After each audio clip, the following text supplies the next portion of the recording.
Currently the only maximum security prison for United States military personnel, Fort Leavenworth Disciplinary Barracks holds only some of the most dangerous military convicts. From the chilling story of Dwight Loving to the terrifying attack from Nidal Hassan, we delve inside its cold walls and even its secure death row. Welcome to the top 10 most dangerous prisoners held inside Leavenworth Military Prison. Don't forget to drop a comment down below. I do read every single comment, and throw a like on the video if you want to see more. Number 10. Dwight Loving. Dwight Jeffrey Loving, a former US Army private, became one of the most notable figures in modern military justice after his conviction and death sentence for the brutal murders of two taxi drivers in 1988. At just 20 years old and stationed at Fort Hood, Texas, Loving committed the crimes on the night of December 11th, 1988. Seeking spending money for the holidays, he called local taxis under false pretenses, drove the drivers to remote areas, and shot them execution style. His victims were Bobby Sharbino and Christopher Fay. Loving later attempted to rob a third driver who managed to escape and alert authorities. Loving was quickly arrested and confessed to the crimes. He was charged with 2 counts of premeditated murder, armed robbery, and attempted murder. In 1989, he faced a general court-martial where the military jury found him guilty on all charges and sentenced him to death. The convening authority at Fort Hood approved the sentence, making Loving one of the few service members on the military's death row. His case attracted further attention through the lengthy appeals process. In 1996, the US Supreme Court heard Loving v. United States, a case challenging the constitutionality of the military death penalty system. Loving's defense argued that only Congress should define the aggravating factors necessary for a death sentence. The court rejected this argument, affirming the president's authority to structure court-martial procedures and upholding Loving's sentence.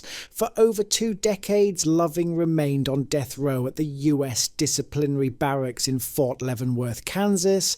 However, in a surprise move, President Barack Obama commuted Loving's sentence to life imprisonment without the possibility of parole in January 2017, just days before leaving office. The rationale behind the clemency was not publicly detailed, though it aligned with Obama's broader efforts to reduce the use of capital punishment and address disparities in sentencing. Today, Dwight Loving continues to serve his life sentence at Leavenworth. Number 9. Robert Bales. Robert Bales, a former US Army Staff Sergeant, was convicted of carrying out one of the most shocking war crimes committed by an American soldier during the Afghanistan War. His actions on March 11, 2012 in Kandahar province left 16 Afghan civilians dead, including 9 children, and sparked international outrage. That night, Bales left his post at Camp Bellam Bay in southern Afghanistan, heavily armed and acting alone. Under the cover of darkness, he entered 2 nearby villages, Al-Khuzai and Najiban, where he brutally murdered civilians in their homes. Many of the victims were asleep when Bales entered and began shooting. After killing several people in the first village, he returned to the base, then left again to attack a second village. 6 others were wounded in the rampage. The massacre was described by Afghan officials as deliberate and inhumane, and it deeply strained US-Afghan relations at a time of already heightened tension. Bales was quickly identified, taken into custody, and transported to Leavenworth, charged with 16 counts of premeditated murder, 6 counts of attempted murder, and multiple counts of assault. In a military court-martial, his defense team did not contest his responsibility, but argued that he was suffering from post-traumatic stress disorder, traumatic brain injury, and emotional instability following 4 combat combat deployments. They also cited his abuse of alcohol, sleeping pills, and steroids at the time of the killings. In June 2013, Bales pleaded guilty to all charges to avoid the death penalty. During the sentencing phase in August 2013, Afghan survivors and relatives of the victims testified via video link, while Bales expressed remorse, admitting, "What I did is an act of cowardice." The military judge sentenced him to life imprisonment without the possibility of parole. Today, Robert Bales remains incarcerated at the inn Fort Leavenworth, and his case continues to be a grim reminder of the psychological toll of prolonged combat, the devastating consequences of unchecked mental health issues among deployed troops. Number 8. John Russell. On May 11th, 2009, a shocking act of violence occurred at Camp Liberty near Baghdad that would become one of the most tragic incidents of soldier-on-soldier violence during the Iraq War. Sergeant John M. Russell, a 14-year U.S. Army veteran from Texas, opened fire inside a combat stress clinic, killing 5 fellow American service members. The victims included Navy Commander Charles Springle and Army Personnel Private First Class Michael Yates Jr., Sergeant Christian Bueno Galdos, Dr. Matthew Houseall, and Specialist Jacob Barton. The attack stunned both the military and the public. It wasn't an enemy ambush or an accident in a combat zone. It was a deliberate act committed by a US soldier against his own team, inside a clinic designed to treat psychological wounds of war. Russell had reportedly been struggling with depression and emotional distress for some time. In the days leading up to the shooting, he had been referred multiple times to mental health professionals after displaying erratic behaviour. His defence later claimed that he was experiencing a severe mental health crisis, suffering from major depression with psychotic features, and had reached a psychological breaking point. At the time of the attack, he had been facing disciplinary issues, including a pending sexual harassment investigation, which may have added to his instability. In a court-martial trial, Russell pleaded guilty to unpremeditated murder in exchange for removing the possibility of the death penalty. However, military prosecutors pressed forward to determine whether the killings were premeditated. On May 13, 2013, he was found guilty of premeditated murder by a military judge. Just days later, on May 16, 2013, John Russell was sentenced to life in prison without the possibility of parole. He was dishonorably discharged and sent to the U.S. disciplinary barracks at Fort Leavenworth, Kansas, where he is currently serving his sentence. Number 7. William Kreutzer. On October 27, 1995, Fort Bragg, North Carolina became the scene of a horrifying mass shooting when former United States Army soldier William J. Kreutzer Jr. opened fire on a physical training formation. The unprovoked attack claimed the life of Major Stephen Badger and left 18 other soldiers wounded, sending shockwaves through the military community and beyond. Kreutzer, armed with an AR-15 style rifle, a .22 caliber rifle, and a 9mm pistol, positioned himself in a tree line adjacent to Towley Stadium, where his brigade was assembled for morning physical training. As the formation began to move, he unleashed a hail of bullets, causing chaos and terror among the unarmed soldiers. Several Special Forces soldiers in the vicinity for their own training bravely intervened, ultimately tackling Kreutzer and disarming him, though not before the tragic loss of Major Badger. He was convicted of 1 count of premeditated murder for the death of Major Badger, 18 counts of attempted premeditated murder, 1 count of violating a lawful general regulation for transporting weapons on post, and 1 count of larceny of government munitions. In 1996, a military jury initially sentenced him to death. However, the legal battle for Kreutzer was far from over. His death sentence was later commuted to life in prison by the Army Court of Criminal Appeals. This pivotal decision stemmed from concerns regarding his mental illness and the perceived ineffective assistance of his initial defense counsel, who were deemed to have failed in adequately presenting his mental health issues to the court during the trial. Reports indicate that Kreutzer had a history of mental distress, including an incident in 1994 where he broke down and threatened to kill fellow soldiers, and had been evaluated by psychiatrists who noted his delusional state and severe distress. In a subsequent legal development in March 2009, Kreutzer repleaded guilty to 1 count of premeditated murder, attempted premeditated murder, and 16 counts of aggravated assault. This plea deal ultimately spared him from facing the death penalty again,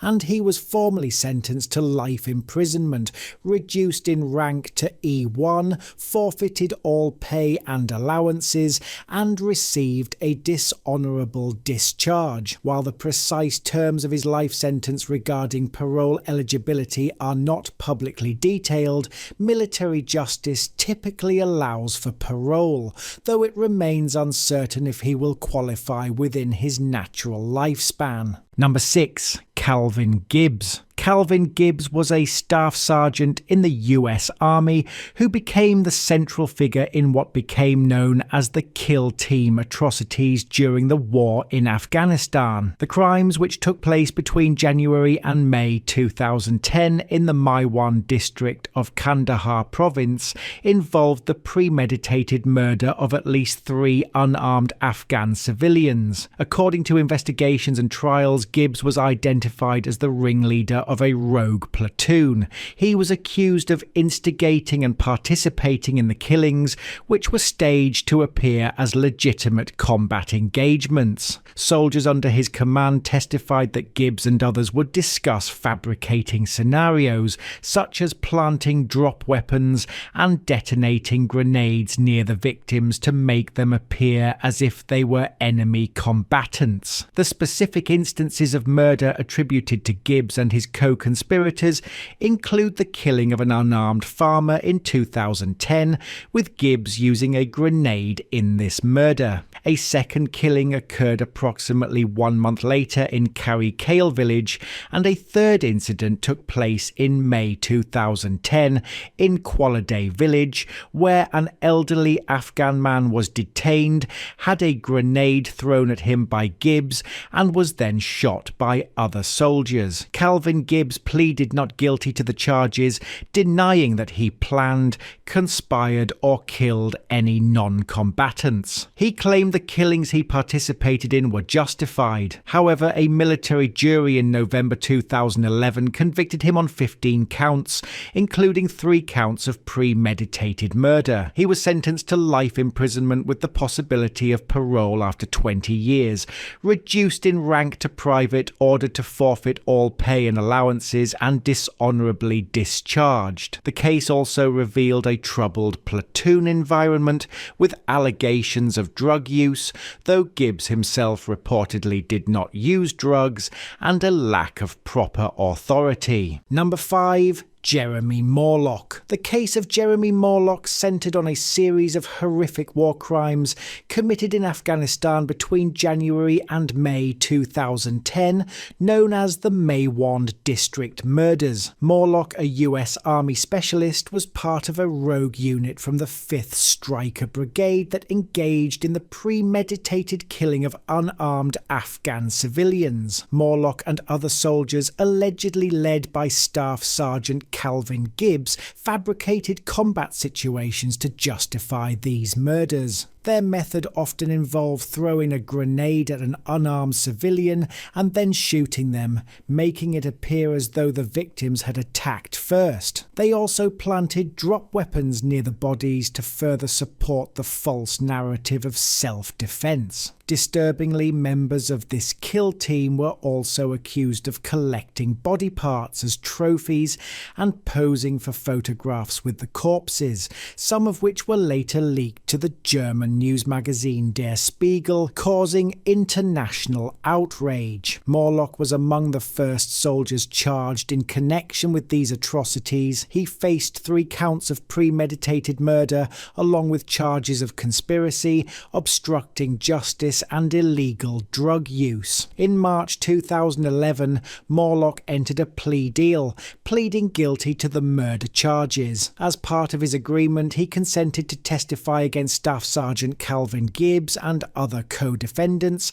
becoming a key witness for the prosecution. During his court-martial, Morlock admitted that the plan was to kill people, explicitly stating that everyone involved knew they were targeting completely innocent individuals. He was sentenced to 24 years in prison with the possibility of parole after 7 to 8 years, a reduced sentence granted in exchange for his cooperation. The military judge presiding over the case stated that he would have imposed a life sentence had he not been bound by the terms of the plea bargain. Number 4. Ronald Grey. Ronald Grey is a convicted serial killer and whose crimes came to light while he was a US Army specialist stationed at Fort Bragg, North Carolina in the mid-1980s. His horrific spree involved both military personnel and civilians. Grey's crimes include the murder of 4 women and the attempted murder of another. On April 27, 1986, he murdered civilian Linda Jean Coates. Then on December 11th, 1986, he abducted and murdered Tammy Kofa Wilson. Just 4 days later, on December 15th, he abducted and murdered Private Laura Lee Vickery Clay, whose body was later found shot multiple times in the woods on Fort Bragg. On January 3rd, 1987, Grey raped and attempted to murder Private Mary Ann Lang Namath, stabbing her repeatedly with a knife. Finally, on January 6th, 1987, robbed and murdered civilian taxi driver Kimberly Ann Ruggles, whose body was found beaten and stabbed. Evidence against Grey included fingerprints at crime scenes and items linking him to the victims. Grey was prosecuted in both civilian and military courts. In November 1987, he pleaded guilty in Cumberland County Superior Court to 22 felonies, including 2 counts of second-degree murder and 5 counts of first-degree sexual offence, for which he received multiple life sentences. Subsequently, a general court-martial at Fort Bragg tried Grey from December 1987 to April 1988. The military court convicted him of 12 charges, including the premeditated murders of Kimberly Ann Ruggles and Private Laura Lee Vickery Clay, the attempted premeditated murder of Private Mary Ann Lang Namath, 2 robberies and 2 counts of forcible sodomy. On April 12, 1988, the court-martial panel unanimously sentenced Ronald Grey to death. He also received a dishonourable discharge and was reduced in rank to Private E1. Number 3. Hasan Akbar. In the early hours of that morning, Akbar, a soldier with the 101st Airborne Division,